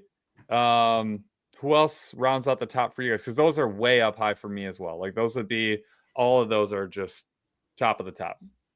Yeah, I feel like since you're saying Beast Coast, I would say Battle Baits too. They can be. They can be. It's a little more bait. It's a little more bait dependent. Like I think the spinner baits, yes, you're getting a really good value. Like you can put those up against a lot of other spinner baits and definitely value because you're getting something really unique. They make a lot of unique profiles that you can't get elsewhere. Dude, the minigun. Yeah, that's what the minigun's the other one that I'm like. We also you can't get him because the guy's doing it by himself. He needs 10 more thumbs, or he's not going to make it. But I love their baits. Don't get me wrong, I love their baits. I just like Beast Coast. I think has escalated it, like scaled their business to where they have it in stock, but they're also not like charging you for the brand, and they are making quality. I feel like they do a good job. It's like GLF level of quality, and they don't charge you an arm and a leg. Oh my gosh, you guys got to see this. Hang on. I'm on TW still. It's out of control because this is $50. This is almost 4 inches. So hang on. 3.62 inches, 1.34 ounces. What? Wow. This is like that bird, the smuggler from Chase Baits. This is like that size, but without stupid wings that go boop, boop, boop, boop. That's crazy. That's freaking wild. But anyways, I was just looking at like some of the new stuff. Have you looked at this? The Powerbait triple minnow rig kit. Yeah. Yep. I just spilt half of it, but yes. Oh, you have it? No. Have you fished it? I did. It looked cool, but I don't know what the hell I'm doing when I'm shaking a minnow, and I didn't catch crap on it. So. Oh, all right. Good to know. But it's cool. Yeah, it looks neat. Looks definitely like a little downsized A-rig. Yeah. I spilt half of it, so there's that. I bet it moves like crazy. Yeah, it looks really neat. I bet. You could probably even just put a paddle tail. I mean, not probably even. You could just put a paddle tail on the bottom one and just reel it and kind of have it. Because the kit they give you is just the straight, which I love these things, but talk about pricey. Freaking A, dude. It's hard for me to get behind them, but these the fusion hooks too are so expensive. Oh yeah, but they're great. I know. I have them. They're super nice. $7. Expensive. Yeah, these little things, I forget what they call these things. They look absolutely sick, but yeah, they're just so damn overpriced. Oh. There's literally no reason for that to be expensive. Yeah. Like how can that possibly mean more expensive than a fluke? Like, does that not look like a little baby juice? Yeah. Juice. So good. But yeah, why? Why so expensive? Why? Yeah, I don't. Yeah, I don't know. I like. Go back. There we go. Are there any other baits that you guys would throw, like companies that just on general stand on business when it comes to offering value? Do you see this? There's like a panorama with a paddle tail. Yeah, I saw that. Yeah. Oh, so it's a little chunkier. It's chunky AF, Top dude. It's got a or lot of bottom body. harness. It's got a lot of body. Interesting. I haven't bought a 6 cents bait in probably 3 years. They have 4 trillion Other baits. than like the one box we bought. It's like I haven't even fished the draw, even though I know it's awesome. You give me that then. I'm going to. I just haven't yet. Give me it. Shut it. I know. How dare you? It's a great bait. I'm not saying it's not. I'm saying it is, and I just haven't fished it. Tell all these folks right here. Good grief. No one's saying any options. What other options do you guys put up there? Does anybody meet that level of like consistent value? I mean, what do we always gravitate? Well, the scum frog, I feel like has got to be up there. I feel like I just don't use any other frogs anymore. I have like 5 of those, like the base level $5 frogs. They're awesome, bro. And like they just never raise the price. It's always hanging. If you need a heavy frog, you got to go cast 1,000,000 yards. They got the launch, it's like I like $8, but they last forever too. Like I have a white and pink one that I caught, I don't know, 70 fish on last year, and it's still living. It has no eyes left because they're just sticker eyes, so they just fall off, but it doesn't matter. Yeah. Oh yeah. Yeah. Booyah. Crasher. Yep. Booyah is a good option. I think if we're talking brands with a lot of value, I feel like Booyah brings a lot to the table. Now, but it depends what it is, though. The jig skirts and the skirts on everything they have are booty. But like when they tear off, you can replace it and the thing holds up the rest of the way. Did you know that they melt the skirt sometimes? Like it has melted on me. Yeah. I've had that in sunlight. We're talking just on the deck of when the kayak heats up. I've had that happen when it's not on the pad, when you leave it on the kayak plastic and it's like 95 or whatever. I've had that happen. Just War Eagle for like jigs and spinners for good money. War Eagle, dude. I have a hard time grabbing another spinner bait or buzz baits. This is where it's at. If you just need to, if you want to go buzzing, I feel like good luck beating that. Yeah, I really enjoy those and like pretty reasonable. They're colors too. They don't have a ton, but they have what you need. Like, and not a lot of them do the big gold, like that monster size in gold, and they're kind of compact. A lot of people don't do that. Yep.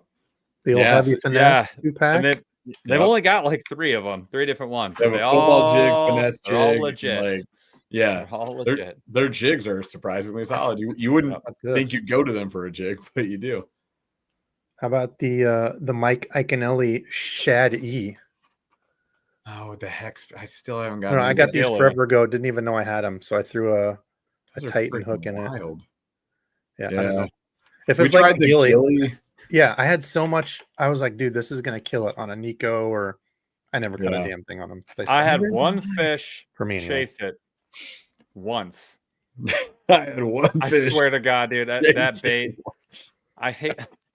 The thing I do like about this. Have you guys used many of the BKK hooks? I love BKK. Yeah. I Big fan of their stuff. I have the whole lineup. I bought the whole terminal kit. Yeah, those are insane. They're extremely expensive. Titan hooks have like a plastic thing, so if you're running like a swim bait, you can push this up so it doesn't keep. Sometimes if you have a swim bait, like the ZWG. Yeah, the ZWG has that now, but they don't make a Titan. No, not like that. No. They should, but that also has a weight that you can plug onto it, which is freaking cool. So Debo, I bought the whole terminal kit. Oh, did you? Yep. I loaded it up. He did the separate option. I did it separate. I bought them all separate, but I pulled them all together. And then I did buy for all my swim bait, like glide bait stuff. I bought 1 through 5 in the trebles, and I bought 2 packs each. I just invested because I knew I needed it, and I put it in an empty box, labeled it and everything. And so I think everything for drop shot all the way through worm, EWG, and treble, I went the Armor Point. Yeah, they've got really good hooks. I got some of the trebles for like untouchable because they have the real small, like 12, 14 that are kind of find a lot of times. Yep. I think Owner usually has. Oh, they have really good hooks, but they usually have those small sizes. Yes. But like they can be kind of tough to find. Yeah, they just had them on sale somewhere. It was like Omnia like a few months back. So I grabbed a bunch of BKKs. Yeah, man, solid. I've been using BKK for all my replacement hooks since the KVD Mustads triple grips went up in price. They're within like 50 cents of BKK, and I've always been a BKK fan. So after that, I love Owner, and like you can't beat like a Flashy Swimmer or some of their other stuff. But really, I pretty much almost exclusively, if I'm buying a hook, my go-to is gonna be BKK. It seems like they have good sales too. Like they're not afraid to like put stuff on like 25% off or whatever. Nope. And they have, and that armor point does not rust nearly as frequently as like your cheaper or even just alternate options. That armor point, and you can see the difference. Like I can, in my boxes, like in my little bins, I can spot the armor points, and I grab them. You guys, you're not going to believe this. Say it louder. Surprised you guys didn't say Lunker Hunt as much as you love their stuff. Gotta love the Junker Hunt. The manifolds on clearance. Oh, like only leather 9. on the outside, right? Awesome. For a casual $900. Leather. Comes with new car smell if you want. This is 43 ounces. I'm not kidding. Holy crap. Yeah, like, is that like a saltwater thing? No, it's a swim bait that catches fish anywhere. And 43 ounces. How's that even possible? 22 inches, 2 foot long. Holy That's a child. crap. They manufactured a child. You could throw a child. You just give a child a couple treble hooks and you just like throw them Here, honey, hold these treble hooks out like this. And then just do this. And you're like, eventually you're going to hook them. So Frolic King, love the name. Frolic King said, what's wrong with 6 cents? There's nothing wrong with 6 cents. They just, when they started just absolutely exploding the lineup, I just kind of was like, why? And actually, you know what killed me? Like fully took me out of 6 cents when they did that little underspin, and it was about 5 times heavier than I thought it should be to fish anything other than like 4 feet plus of water. I was kind of like, I don't. The need crappie to be here. or the crappie? One? Yes, that one. Yeah, was doo-doo. I didn't like it. I didn't think it had any value, and I think like Euro Tackle beats the hell out of them for all of those baits. And I was just kind of like, dude, what are we doing? Like, it's not, some of their stuff bangs. Milliken's best fisherman I know. Like, sure. But I just was kind of like, I don't need to be here. Plus, when you get a subscription, you get about 600 bags of clout worms. And you're like, always with the clouds. Why, dude? Why? What the heck? I don't even know any of their stuff anymore, dude. I truly just kind of was like, it wasn't worth my time. If you love them though, dude, go them. And they have some great colors. Like their colors are awesome. They have some cool profiles. I think the upsized whales are really good. Like there's some really cool baits, I just look cool. I don't know. Isn't that what you were just looking at? Bluegill like, look good. You were go up one more. Well, that's why we're talking about it. But yeah. Oh yeah. Which one? Which one? Am I looking at? Right there. The bluegill. That one looks sweet. Yeah. Yeah, they got some solid colors. This would be fun to fish. I'd have fun with that. I would do that. I mean, if we want to go back to 6 cents, I'm down. But look, there's your. Everybody made this last year.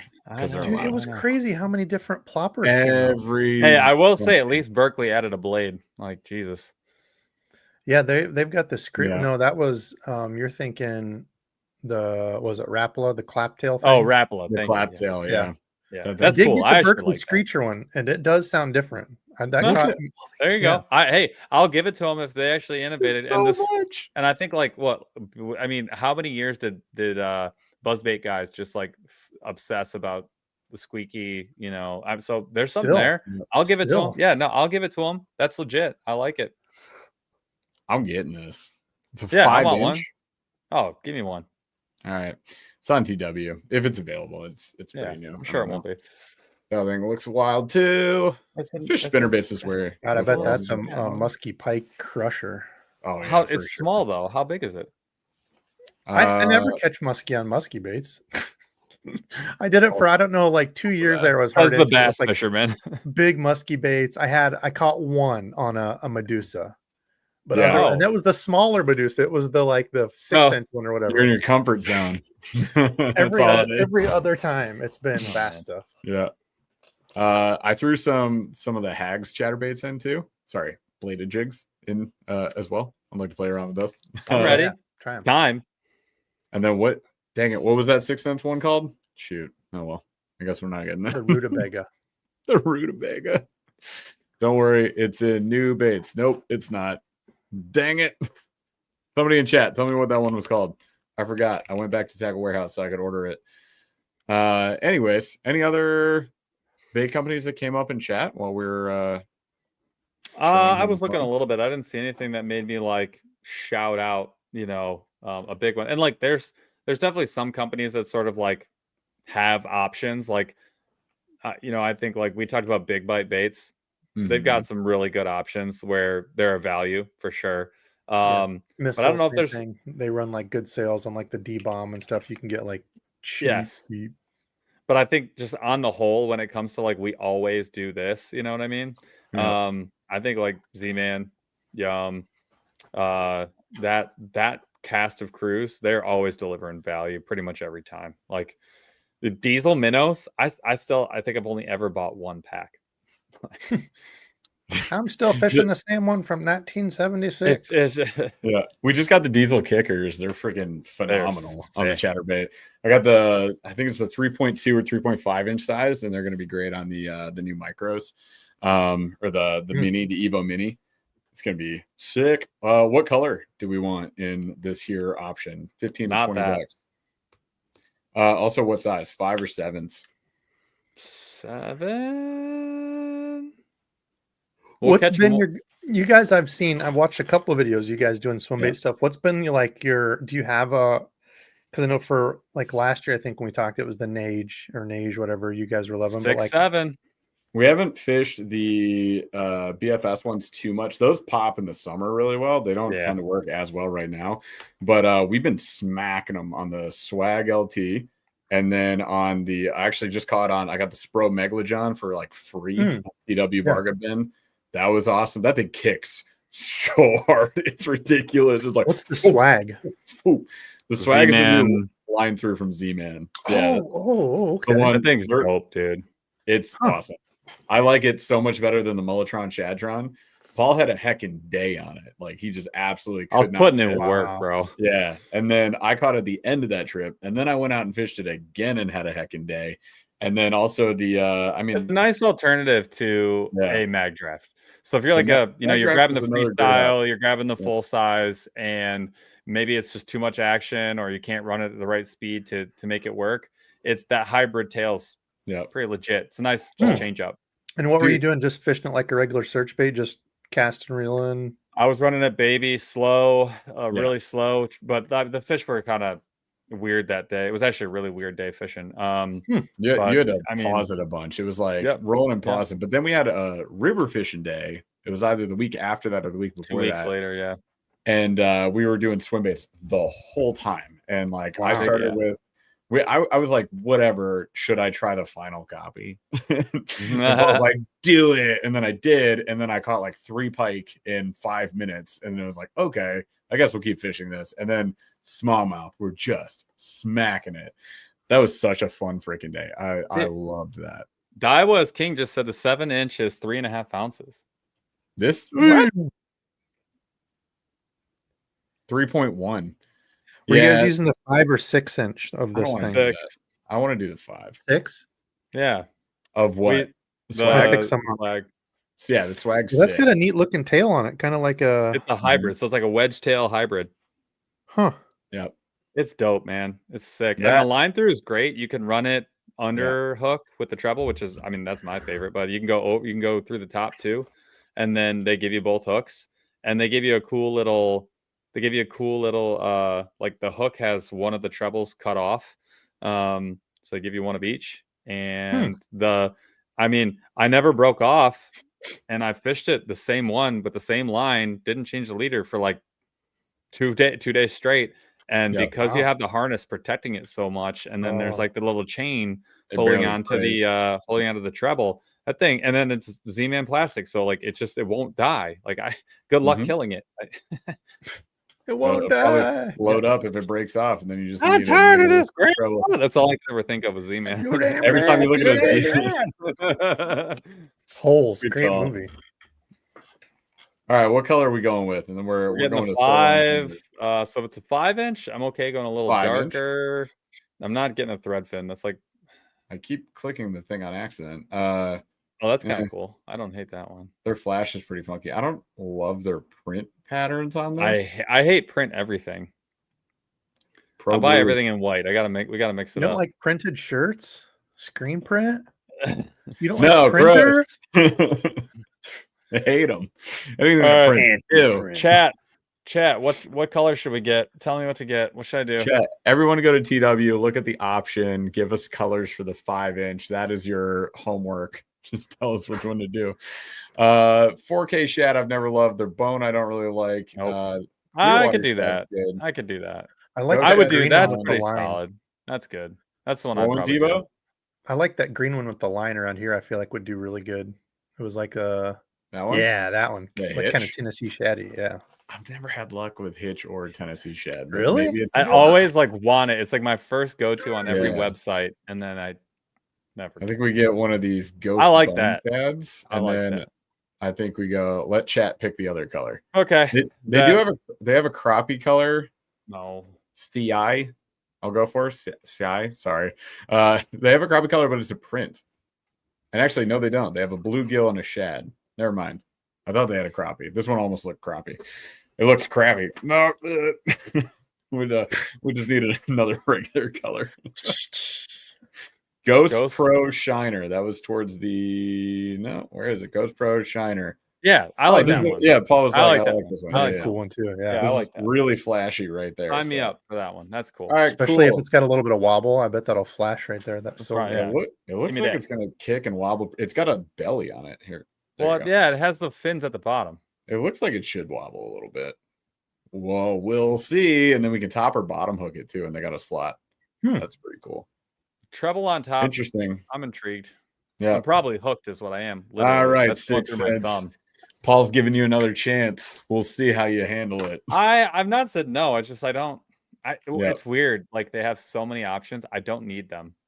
They have. Does that make sense? Like I have created no an need ecosystem of every type of bait that exists, plus a bunch of new categories. I respect the hustle, but releasing 140 baits in 6 months is not the way to my heart. It is jarring to track their bait releases. They had a lot, and then it was like, that escalated rather quickly, severely. Oh man! All right. Well, this is fun. We are spending some money, so we're gonna handle that after the show. That's a show with Debo. Debo guys, spend some money. Not bad, honestly. We got 2 chop blocks, 2 of the Hags hurricane bladed jigs, and 2 of the 6 cents options. And the cart $125, $91. Under $100. Yes. Honestly, for the time of year, it's all apropos. That's legit, dude. That's legit. I mean, earthworms are free. We're gonna catch so many pike, dude. Dude, I'm there all day. You get bit off a whole bunch, bro.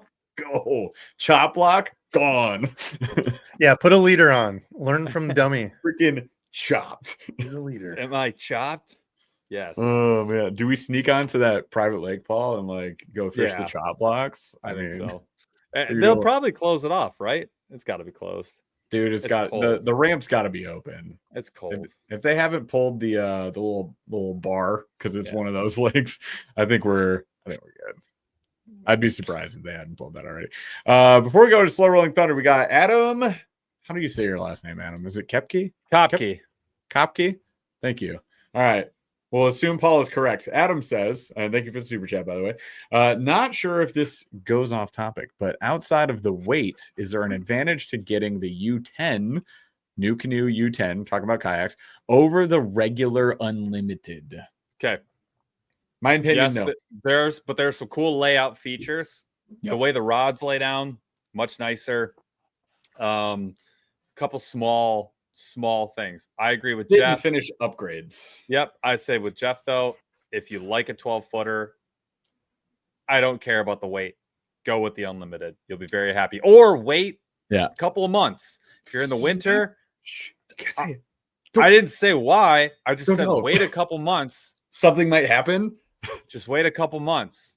If you don't need it today, wait a couple of months. Do you guys get it? You can't. That's not how you wink. Are you okay? I'll wink like my internet went out. Yeah, it was pretty much that, dude. All right, well, there you go. Maybe wait for something to happen. We'll see. I'm not saying that anything will happen. You should may or may wait, not. Join us for the members only. Yep. But yeah, that's where we can talk about stuff. But yeah, the U10, it's cool. The fit and finish was definitely a lot of upgrades, definitely. But the unlimited just gets it done. Plus, you can replace the drill through plates. You can just get the new ones. So the only thing you're really missing is like the cool rod holder setup and a little lighter weight. Not a huge. I love my U10. If you wanted a 10-footer, it's phenomenal. It's probably the best 10-footer on the market. It's great 10. It's so good. But if you're kind of like, get the 12.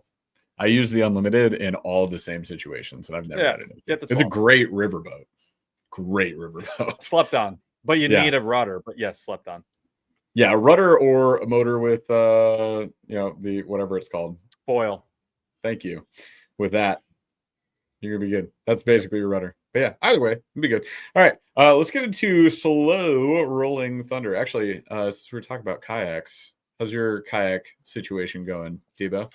Oh man, night and day difference. I don't have a live well at my feet every time since I did the rubber window stripping or whatever inside. Yeah, you sealed the drive.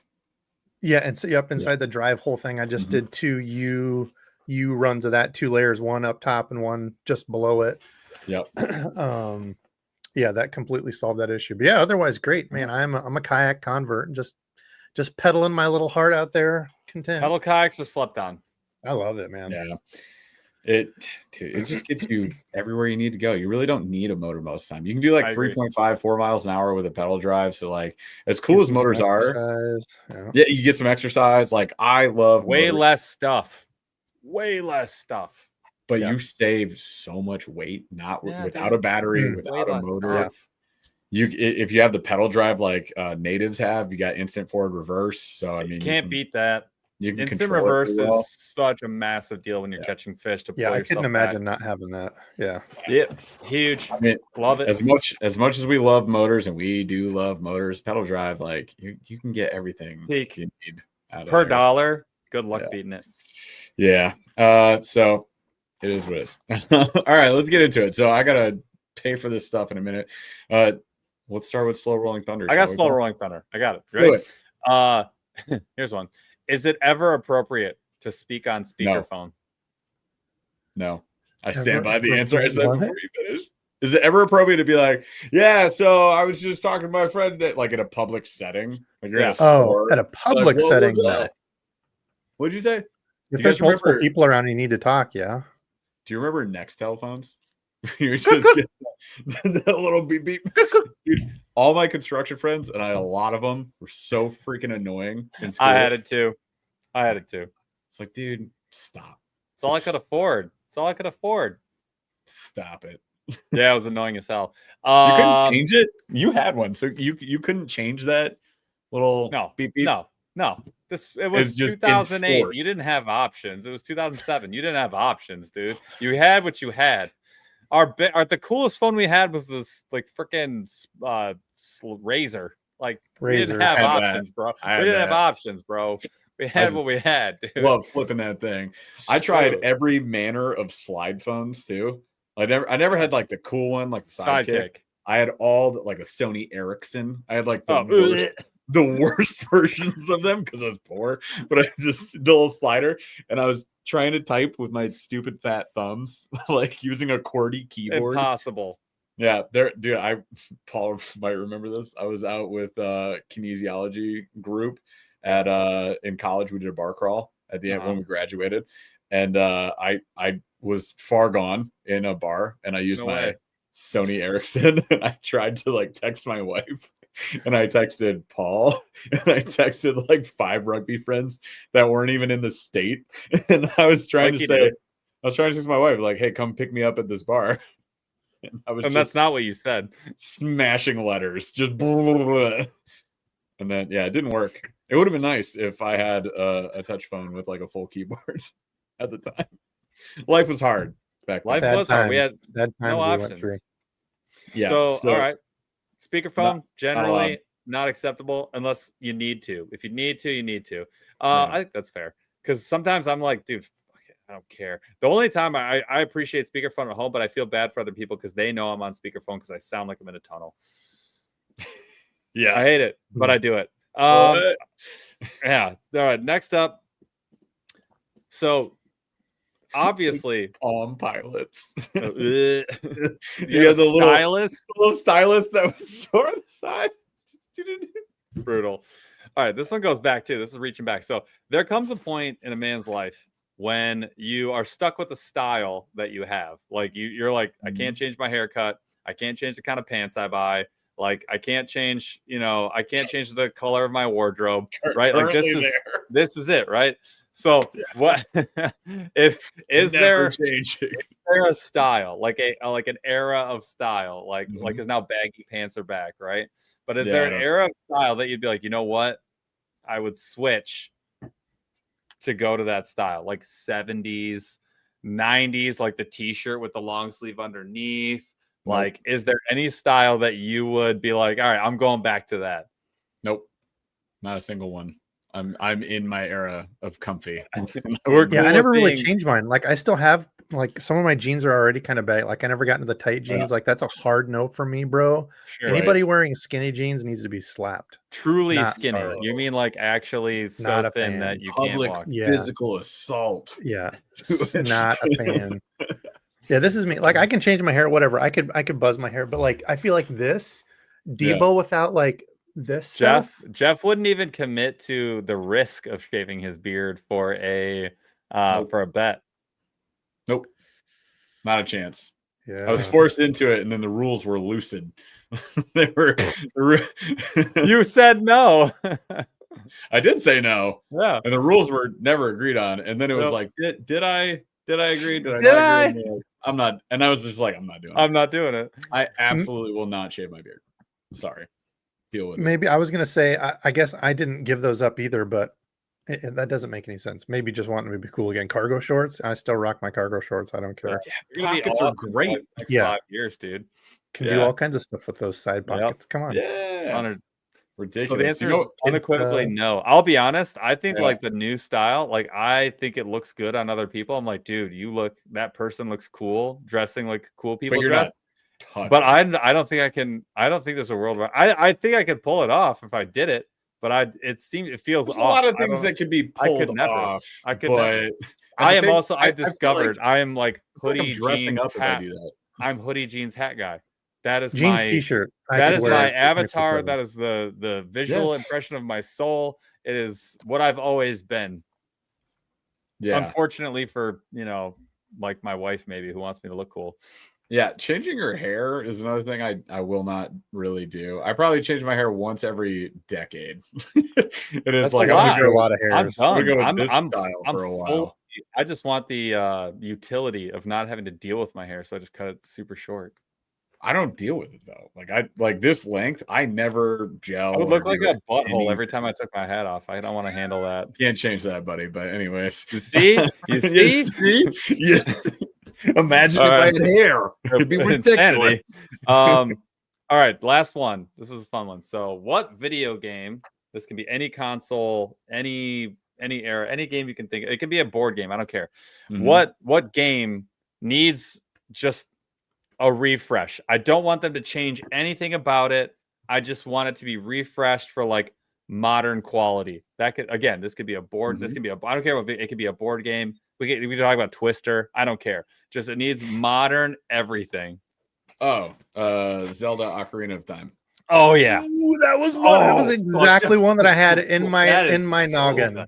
With like Unreal Engine, just I've seen videos of people who make it. It's like a Skyrim, but it's not a game yet. Like I want that game so bad. If Bethesda could redo, have Bethesda redo it. Yeah, that'd be bad. Just what about upscaled?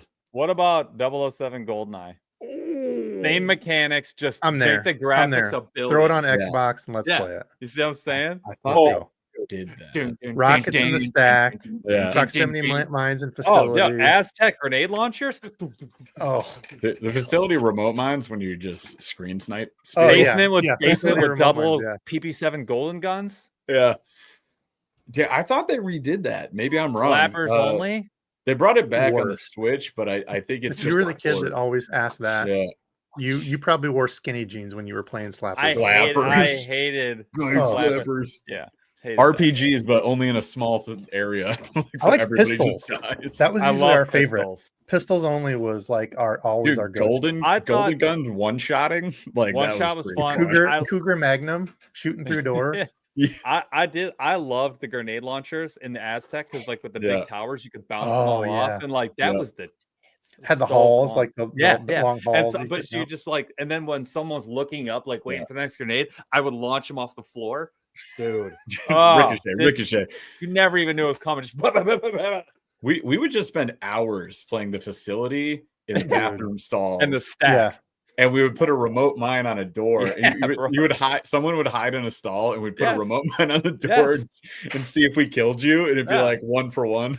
Bro, the people who are really good though, I appreciated that people had niche skill set. The dude that could be like, just give me proximity mines. You won't be beating me today. I respect game recognized game. You stand no chance. Game recognized game. The other one I will say, I don't even know if I want the graphics to be better. I want the engine to be better. These are being done already. So these are coming out one at a time, and they are awesome. Bro, Halo. OG. They just did that. Literally just happened, and people are pissed about it. Yeah. Yeah. No. So it's the new one is called Campaign. Dang it. Whatever. It's the new Halo. It's the first game. Yeah. Yeah. Like, why are they mad? Here, I'm sure it's like the first Google search. Why are the people mad? Josh says because no multiplayer. Oh, why did they make it? Well, because it's campaign. It's no. Yeah. Oh, jump off a bridge. What? Campaign Evolved. So it was Combat Evolved was the first game, right? So it's Halo Campaign Evolved, and it's just the campaign.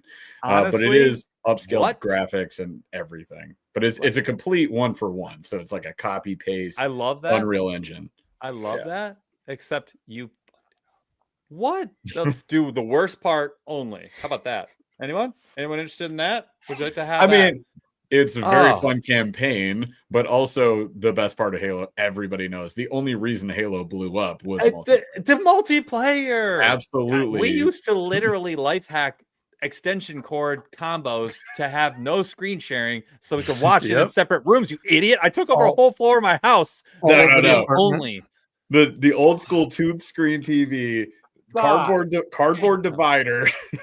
What marketing person was kids like, in the bottom corner? I have an idea. Let's take the most legendary game ever made and only give them the crappy part. No. You know the best part about that game? We took that out. Remove it. No, just hear me out. Take its face off. What if we delete it? This one right here, Unreal Tournament was going to be my next one. Yeah, that one never got redone. Was so freaking good, and it led to. I feel like Unreal Tournament is the reason we have Call of Duty. I feel like Unreal Tournament is the reason that we have all these like those types of games. Oh, here's a hot topic. So Doom's already being redone. And they're fantastic. I got really sick one week. I got the new Doom Eternal. I remember you telling me this. I beat it start to finish in 3 days, and I was just like I'm not doing anything. I can't survive, and I just played it nonstop. Duke Nukem, they made Duke Nukem Forever in like 2017. They did that. Freaking god awful garbage. It was trash. So I rented it. Thank God. Bad. I rented it. Thank God. So I was gonna say GT. Oh, there you go. There's what it looks like, trimmed up and pretty. That's clean, dude. I like that a lot. I do like that. That's a huge upgrade for me. Silicone tape. Bet. I was going to say, someone on here said, well, I think they mentioned GTA. I'll be honest. I think GTA doesn't need to be changed at all. Is coming out one day. I don't think it needs to be changed at all. I think that Grand Theft Auto, Vice City is one of the best games ever made, and I can play it the way that it is forever, and it's still awesome. That without it glitching out when you fire the tank cannon way too much. Yes. But like upscale graphics, like a little better rendering and everything, that would be awesome. But do I need it? No, that game was tight as is. Like it's so freaking but that was fun. the question. I would like to bring that back with better console. graphics. Bring me up the upgraded console. I'll give you that. Because they're making GTA 6 eventually, allegedly. It's one of the honestly, that franchise, it's really hard to beat. I've never picked one up and been mad. Even 4, I think under delivered and like wasn't that great, but like I still played it like I played it like 6 times. It's so crazy. Never got old. Still fun awesome. Game. The whole thing where and I'm not saying that anyone should do this, but like where they were like, you can go to the bar and then drive, like that was hilarious. What other video game would allow you to drive? What other video game would allow you to do that? Insanity. That's so stupid. They're just like GTA 5. Everything. GTA 5 was incredible. GTA 5 was a revelation. They pulled back on the graphics, totally changed the artwork, and it still slapped. It was such a good story. Totally new characters. You had three characters. Like, dude, that game was so good. I haven't played GTA since San Andreas, so I don't know. San Andreas is a banger. Never got into those. Never got into the GTAs. No. What would you pick? So other than Zelda, which is a top tier pick, what would you go with, Debo? Anything else? That was it. That was the first one that came to mind. That and GoldenEye, I think those two were good choices. That was like you know those memes you see when you're like, you'll never know one day when you don't like you're gonna play your last game with your friends, or like you go outside to play your last. Like I still think back to that like mid to late 90s. Like if I could teleport back to any time, dude, it was just so fun. No, not a worry in the world. Just hang ride out your bike with N64 in a backpack. Oh yeah, throw it in your backpack. To somebody's house. Yeah. Who's got the best TV? We'll bring the console. Whose mom has pizza rolls? Who has the Schwann's delivery in the garage? So you always got good Schwann's. Mom has all the snacks. We'll go over there. We're playing Blitz. First of all, and it really was like whose parents would let them stay in the basement till 4 a.m. Yeah, that's what it came exactly. Who has the nice basement? Yep. And the parents didn't care about you at all, so you could do whatever you want. Dude, God, that was really the best. Honestly, you can't beat that. Like, and I would legit stay up till 4 a.m. Mm-hmm. Yeah, we would pull all nighters. That's what we just planned to do. If we were doing that, you didn't need sleep. You were a child. Yeah. For what? I'd sleep the next day when Mom's I got making home. pancakes tomorrow. What are you talking about? I'll sleep when I'm 55. It's fine, dude. Yeah, I'll sleep when I'm 38. No, you won't. Nope. Oh my gosh! All good right, stuff. That's what I got. Oh, we got new member, Anthony Crocco. Let's new go. member. Welcome to the Shark Deucers. Little upscale fancy guy. Appreciate you. Tuesday, 8:15 p.m. Eastern, November 18th. Be there or be sad. There you go. Be there to be a nerd. All right. Awesome. So that was a lot of fun. Debo, thank you so much for hanging out with us tonight, man. And what are you up to? You got any like trips, any content plans coming up that you want to share with the folks? No, not now. Next year I plan to go to the Classic. And I also want to go to ICAST. So 2 things that I want to Yes. We can be roomies. I talked to Hank Baskey. He was on. He said if he can make something work, but it sounds like he'll be working booths at the Classic. So and they pay for his stuff, to put him up. But he's like, yeah, we can do a meet and greet. But if you guys are going and we want to look at an Airbnb again and stuff, I am in like Flynn. So maybe I'll go buy an N64. Dude, I should. I don't give a crap. I'll go buy one. I don't care. I'll pitch in. We'll go right. Am I like I think that's best. Yeah. If we go, I'll buy an N64. I'll buy GoldenEye. I'll buy Zelda. We can find these. So Paul, when I used to live in Lowell, I bought an N64. I had. Did you get the clear purple? No. My dad still had my original N64. That's actually what it was. Yes. So I had all of that. No, it wasn't purple. My cousins had the Donkey Kong green, which was sick. Yeah. Ooh. The purple was better, but the Donkey Kong green was pretty sick. Yeah. But yeah, I had it and then I sold it. Of course you did. We all mistakes were made. We all except for Nintendo. I sold all of my stuff except Nintendo. Within the last like 7 years, I had this thing. Bummer. Wow. Yeah. Well, I mean, now I got the Switch and it has N64 games on it, so I pretty much love that. Dude, I'll go buy 3 best. Classic. Are you guys going to ICAST again? Yeah. Oh, yes. Yeah. Always. No question. That's well, mandatory. Let's talk and figure plans out. Yeah, let's do that. Yes. I'm here for it. Done. Well, awesome. Let's get to planning. I did buy those things on Tackle Warehouse, you guys. So we'll get a chance to test out the chop block, which should be cool, as well as a couple other neat things and that new swim bait from 6 Cents. Hopefully we get them in time to actually go out and fish them. TW's been pretty fast, so I'm hoping for the best there. Maybe we get like one more weekend then. November, like lay off like so maybe we never 28,000 people or 48,000 people or something. 14,000. UPS That was it?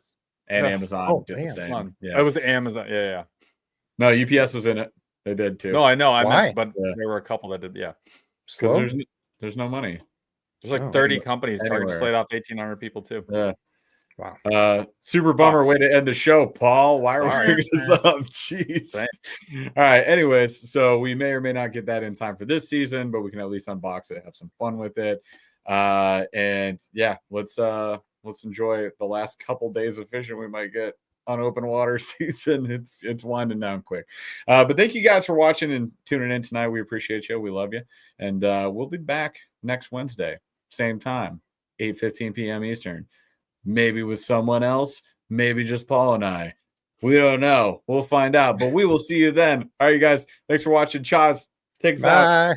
Debo, we love you.